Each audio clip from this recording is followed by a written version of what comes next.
بسم اللہ الرحمن الرحیم۔ آج میں سورہ النازعات کی تفسیر کے بارے میں بتاؤں گی۔ یہ آیت مکیہ ہے، اس میں 2 رکوع اور 40 آیتیں ہیں۔ جمعہ ہے، قسم ان کی کہ سختی سے جان کھینچیں اور نرمی سے بند کھولیں اور آسانی سے پھیریں، پھر آگے بڑھ کر جلد پہنچیں، پھر کام کی تدبیریں کریں کہ کافروں پر ضرور عذاب ہوگا۔ یہ دن تھر تھرائے گی تھرتھرانے والی، اس کے پیچھے آئے گی پیچھے آنے والی، کتنے دن دھڑکتے ہوں گے، آنکھ اوپر نہ اٹھا سکیں گے۔ کافر کہتے ہیں کیا ہم پھر الٹے پاؤں پلٹیں گے کیا جب گلی ہڈیاں ہو جائیں گے؟ یوں تو یہ پلٹنا بڑا نقصان ہے، تو وہ نہیں مگر ایک جھڑکی، جبھی وہ کھلے میدان میں آ پڑے ہوں گے۔ اور کیا تمہیں موسیٰ کی خبر آئی جب اسے اس کے رب نے پاک جنگل طوا میں ندا فرمائی کہ فرعون کے پاس جا؟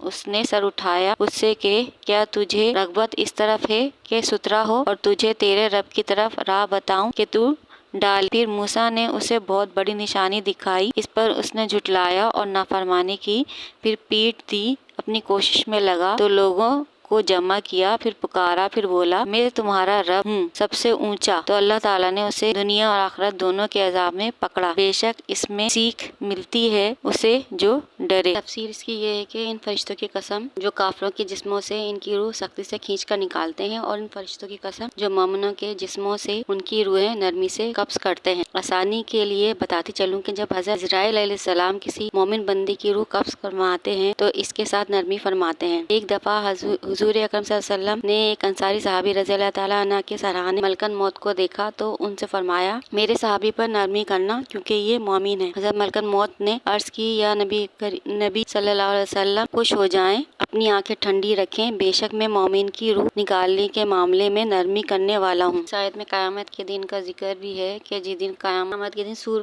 میں پھونک ماری جائے گی اور پہاڑ شدید حرکت کرنے لگیں گے اور انتہائی سخت زلزلہ آ جائے گا، تمام مخلوق مر جائے گی۔ ان پھونکوں میں 40 سال کا فاصلہ ہوگا، کیونکہ ایک پھونک جب ماری جائے گی تو تمام مخلوق مر جائے گی اور 40 سال بعد دوبارہ سور پھونکا جائے گا تو وہ 40 سال کے بعد دوبارہ مخلوق زندہ ہو جائے گی۔ اور جو کافر کہتے تھے کہ ہم مر جائیں گے اور بوسیدہ ہڈیاں ہو جائیں گے تو پھر مر کر ہم دوبارہ زندہ نہیں ہو سکتے کہ یہ ممکن ہی نہیں، تو فرشتے ان کو کہتے ہوں گے تو اب مزہ چکھو، تم اس دن کو جھٹلاتے تھے اور اللہ کا وعدہ بھرا کے اور زندہ ہو کر ایک کھلے میدان میں جمع ہوں گے۔ ان آیت میں فرعون کا بھی ذکر ہے کہ جب اس نے اپنا سر نافرمانی کے طور پر اٹھایا تو اللہ تعالیٰ نے ندا فرمائی۔ اللہ تعالیٰ حضرت موسیٰ علیہ السلام سے کلام کیا کرتے تھے اور ان کو اللہ نے لقب کلیم اللہ بھی دیا تھا، اور جب اللہ نے موسیٰ علیہ السلام سے کہا کہ فرعون کے پاس جاؤ، وہ نافرمان ہو چکا ہے اور سرکش بھی، تم اسے اپنے رب کی راہ بتاؤ۔ اور اللہ نے حضرت موسیٰ علیہ السلام کو 2 معجزات عطا فرمائے، ایک لاٹھی جس کو عصا کہتے تھے، اور وہ لاٹھی جب زمین میں مارتے تو وہ اسدہ بن جاتی تھی۔ دوسرا معجزہ تھا کہ وہ جب اپنا ہاتھ گریبان میں ڈالتے